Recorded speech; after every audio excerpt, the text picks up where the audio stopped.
Welcome to a mini Smart Firefighting podcast series, recorded live at the Institute of Fire Engineers booth during the 2024 AFAC show, Down Under in Sydney, Australia.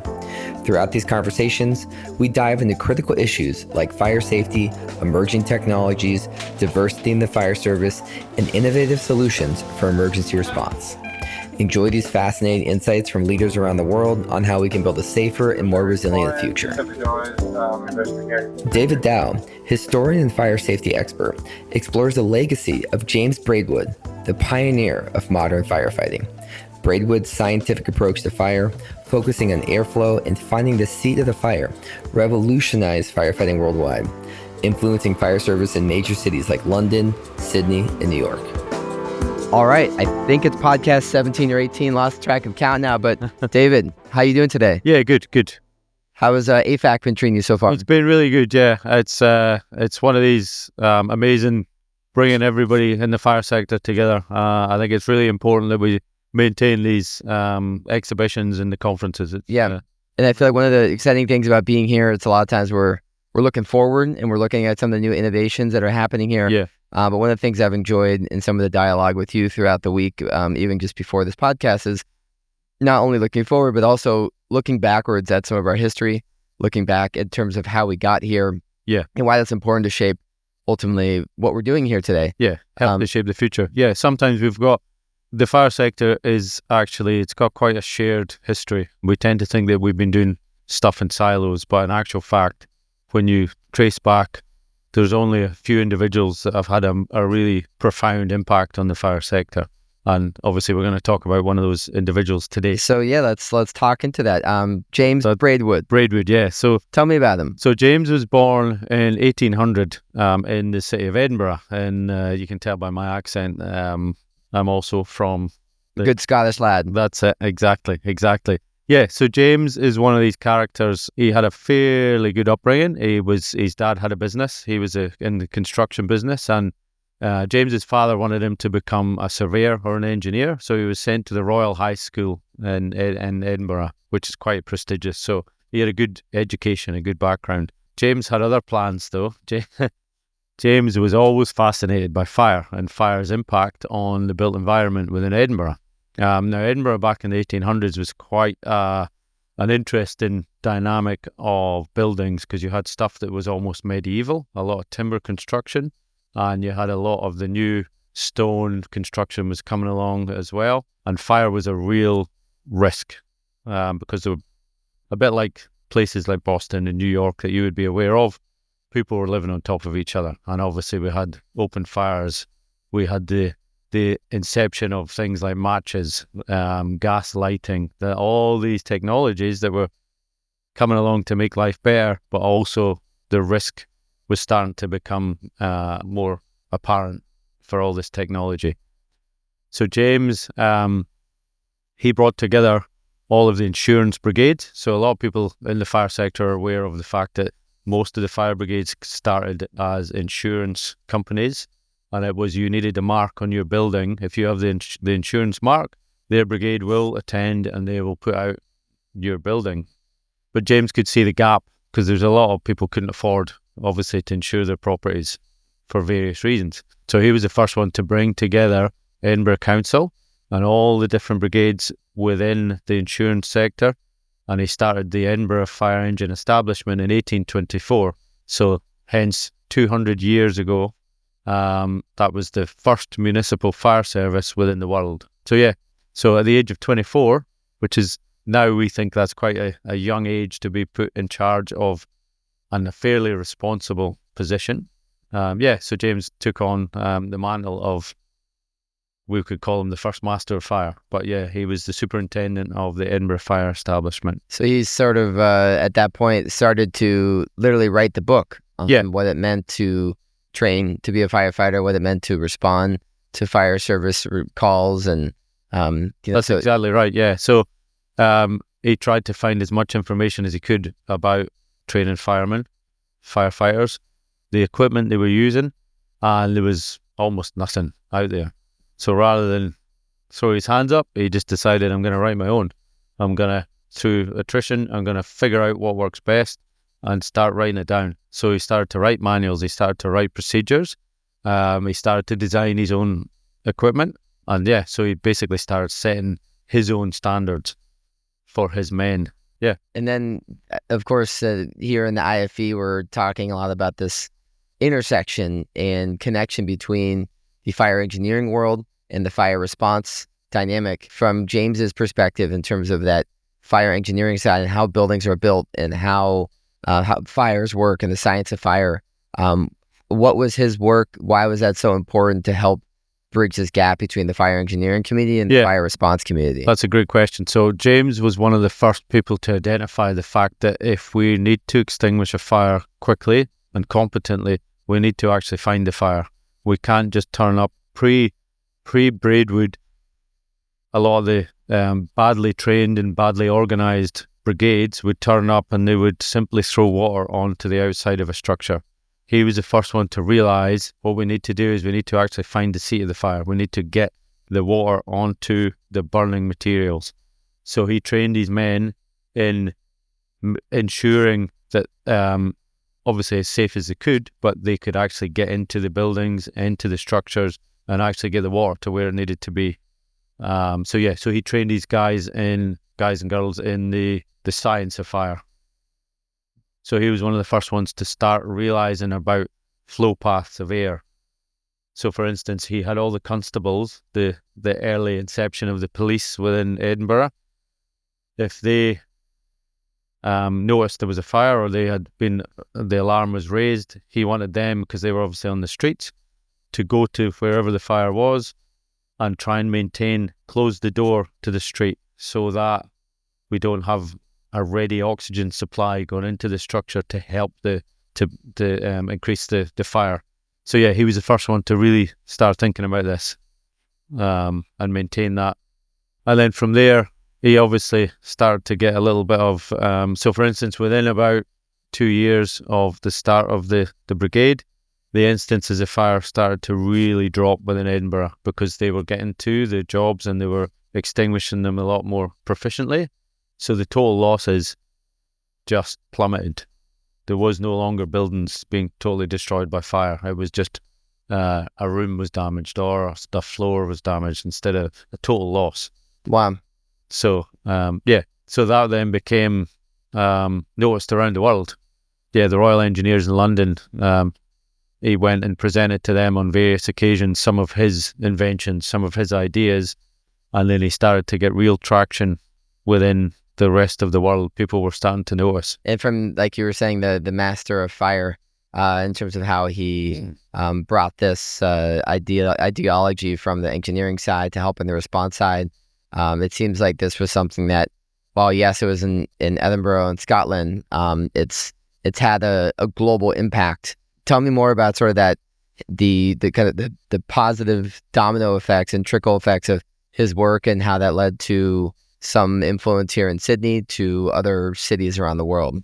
Yeah, so for instance, as soon as it became apparent that what he was doing was actually paving the way and it was working, other cities like London, like Manchester, Liverpool, all started to be interested and wanted knowledge. They wanted to know how are you achieving this? How are you bringing about the change? And Braidwood, being the kind of guy he freely gave information. He was never one of these guys that it's my ideas, I'm going to hold on to them. He was all about communication, all about collaboration. And anybody that asked for information, for knowledge, he freely shared that around the world. So yeah, by the time he gets to 33 years old, so again, fairly young, he was finally he moved himself and his family down to London, and he was put in charge of the London Fire Engine Establishment, which is the forerunner, obviously, to London Fire Brigade, which is one of the largest brigades in the world. So he was the first one to bring about the change there. And obviously from London, with the empire being what it was, quickly places like Sydney, places like even in the New World, Boston, New York, they all were hungry for how's this being achieved? And he sent the information around the world. And so, and that's remarkable. And like, obviously that's helped create a positive impact in these cities in terms of how we've created some of our experience of living with and working with fire. Why is it so important to say and talk about the James Braidwood story, and what lessons can we learn that we can really look at applying to some of the challenges and opportunities we have today and tomorrow? Well, I'll just read you this quickly. So James obviously published quite a few books and manuscripts in his life, some of which are still relevant today. So, for instance, I'm away to read a passage here, which was written over 170 years ago, and you'll understand once I've read it the relevance. So James says in the fire prevention and fire extinction. This was first published just after his untimely death in 1861. I think the book was published about 1863. So I'll read you this. So it is chiefly by communication that knowledge is increased. If the whole experience of the country were brought together and maturely considered and digested by persons competent to judge, I have no doubt that a system might be introduced suitable to the nation and to the age in which we live. Instead of hearing of the dreadful loss by fire, or the great exertion made to extinguish it, all the notice would be, such a place took fire, the engines arrived, and it was extinguished. So this is basically, if you could look, he was the forerunner to what the IFE, Institute of Fire Engineers, are all around. That collaboration, communication, the transfer of knowledge and capability. He was almost before he was an IFE member, before even before the inception of the IFE. When you read that, and as I read it a little bit more closely, to me, it kind of speaks to the interoperability and the communication exchange between all the different stakeholders within fire. Whether it's today on the call when I responded, there was some faulty smoke alarm that set off some alarm, and we talked to the foreman for about 5 minutes, and then we're talking to a couple of the workers. And I think it's important to note that there's just so many stakeholders within ensuring that everyone's living happily and safely. And exactly. To me, this James Braidwood comments really speak to the necessity of having that interoperability and communication across multiple stakeholders. Yep, exactly. Yeah. And it was felt when he died, unfortunately, in 1861, after 28 years in charge of London, there was a bit of an outpouring of emotion from around the world. So, for instance, to link it back to Sydney here, I've got a quote from the then superintendent of the Sydney Brigades. So, when we were at the academy, I don't know if you remember, but we went to see the AI modelling around the fire. So all the rooms in the Sydney Fire Academy are named after important people, that obviously the historic figures within the New South Wales Fire Brigade. And Mr. T.J. Bone was the first superintendent of Sydney, and he wrote to Braidwood's wife in 1861. And he says, on receipt of the sad news, our large fire bell was tolled. The British ensign hoisted at half-mast, and crape attached to the fireman's uniform, as a token of our respect for one of the noblest and most self-defying men that ever lived, who spent and lost his life in the service of his fellow creatures. So that just gives you a kind of an indication of the impact that was felt from around the world, because people knew. There is another quote, I've got it in the book, and it's from the superintendent of Boston. And he talks about they're trying to replace someone like Braidwood was going to be almost impossible, because of the knowledge and the capability that he shared around the world. It's just about his legacy, really. So I'll just show you quickly. So the Scottish Fire Service have obviously started producing these challenge coins, and that's just what you can't really see that on the camera, but we've got one of his designed appliances here, which was, if you can imagine, the engines were ran through the streets. This is even pre-steam pumpers. It's pre-horse-drawn. These were actually driven by men, a group of 20 to 30, sometimes as many as 40 individuals worked these engines. And there he is. Yep. There's the man himself. Holding up to the camera here, you can see James in the the flesh. This is quite the challenge coin too. This is not your average challenge coin. This is beautiful. Exactly. Wonderful. Well, and so what is one characteristic in sort of lasting legacy that James has embodied into you that you continue to try and live out every day? I think you'd have to say is tenacity, because rather than just accept that nothing existed and just I can't make a change, I can't improve things, he just made the decision. No, if not me, then who? And if not now, then when? And that's kind of a fairly good motto to live by, isn't it, really? So yeah, so we've all got to kind of sometimes take a look inward and say, right, if I'm unhappy with the way things are, unless I do something about it, I can't expect everyone else to pick up the mantle and start running with it. And that's 100% what he did. He just made the decision, no, the designs aren't there, the capability isn't there, so I've got to make the change.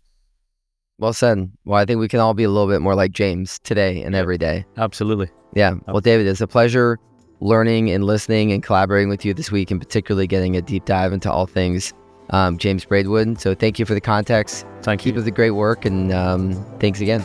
Perfect. Thanks very much, Kevin. Cheers. Thank you. Cheers. Thanks for listening to this episode recorded alongside the Institute of Fire Engineers during the AFAC show. If you found value in the conversation or learned something new, we'd love to hear from you. Reach out, share your thoughts, and let's keep the discussion going on how we can shape the future of smart firefighting.